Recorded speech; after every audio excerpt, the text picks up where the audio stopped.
ఆంధ్రప్రదేశ్లోని మద్యం ప్రియులకి ఇది బ్రహ్మాండమైన శుభవార్త. గత 5 ఏళ్లుగా బ్రాండెడ్ మద్యం కోసం కళ్ళు కాయలు కాచేలే ఎదురుచూసిన వారి ఆశలు ఫలించాయి. ఏపీలో ప్రభుత్వం మారడంతో బ్రాండెడ్ మద్యం మళ్లీ దిగుమతి అవుతోంది. కొత్త స్టాక్తో మద్యం దుకాణాలు కలకళ్లాడుతున్నాయి.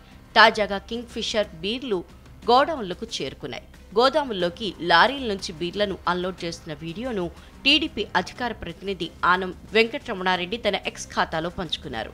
ఏపీ నుంచి మాయమైపోయిన బీర్లు మళ్లీ వచ్చాయని ఆయన దానికి క్యాప్షన్ జోడించారు.